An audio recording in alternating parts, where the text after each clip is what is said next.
What makes art arty? What makes art arty is a telegraphed question for some more considered TOK questions, which are often raised when discussing the arts in TOK. Some of these questions students come back to year on year. So on top today, let's get arty. Welcome to TOK Today. Likes, subscriptions and comments are very much appreciated. Some of the perennial TOK questions about artistic knowledge include: in what ways can we define art? Is art entirely subjective? Does the artist or the audience define art? Can anything be defined as artistic knowledge? And there are of course many other questions that could be included in this list. Today I want to present a way of answering these sorts of questions about artistic knowledge by considering the aesthetics versus structure debate.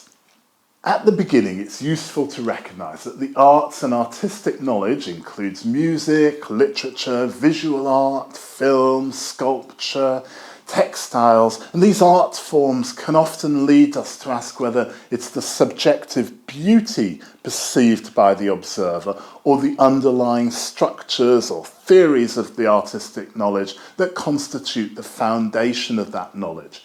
And we can think of this discussion as one of aesthetic appreciation versus structured knowledge. Now let's start with the aesthetic side of the debate. This is the subjective experience element of this debate. Aesthetics, derived from the Greek word aesthesis, meaning perception, refers to the sensory experience or the beauty perceived in artwork. In music, literature, visual art, film, sculpture, textiles, aesthetics plays a pivotal role in determining the audience's emotional response. Philosopher Immanuel Kant, in his work Critique of Judgment, emphasised the importance of subjective beauty and its impact on the individual observer. For example, the haunting melodies of Chopin's Nocturnes or the stark emotive lines of Picasso's Guernica strike chords of beauty and pain in listeners and viewers, transcending their technical composition. But let's look at the other side of the debate, the technical composition, the underlying structures of art.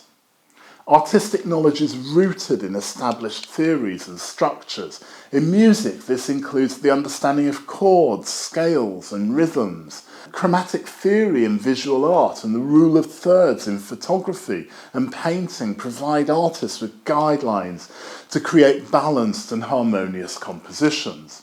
In literature and film, narrative structures like Gustav Freytag's Pyramid and Joseph Campbell's The Hero's Journey are pivotal in crafting compelling stories.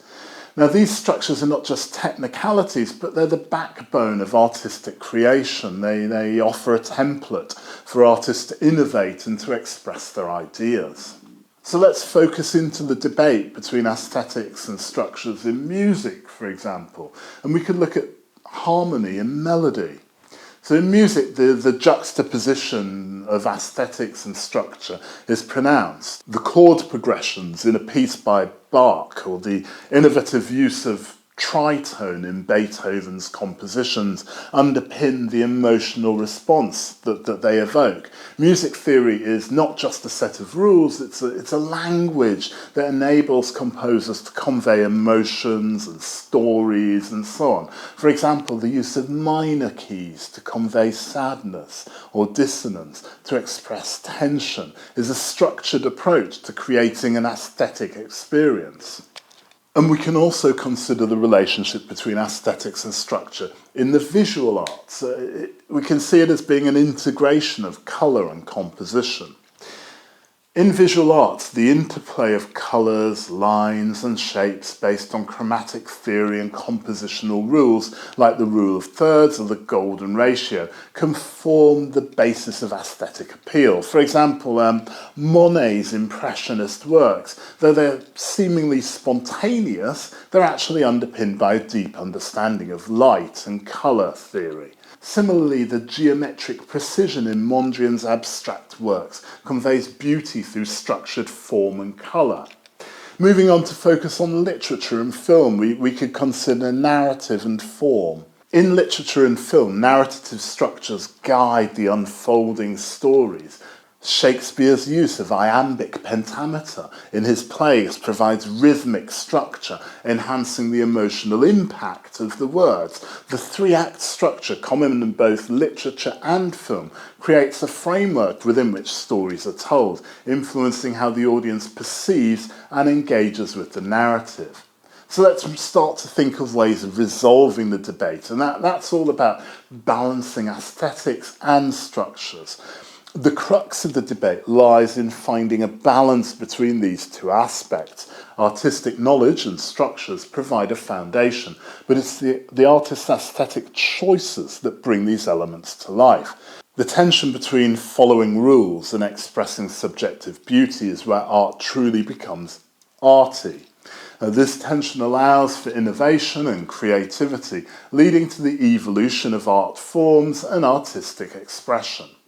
So, in conclusion, we can say that art is a complex amalgamation of aesthetics and underlying structures. While the aesthetic experience is subjective and it varies with individual perception, the knowledge of underlying structures provides a framework for artists to express their creativity. The interplay of these elements is what gives art its depth, making it a continually evolving and dynamic field. Understanding this intricate balance is crucial for appreciating art in its entirety. Okay, hopefully you found today's video useful if you're writing about artistic knowledge in TOK. For more helpful resources and tips, hop over to the toktoday.com website, and if you'd like TOK coaching, then contact me at daniel@toktoday.com. Many thanks for watching. Stay arty, my friends. Bye.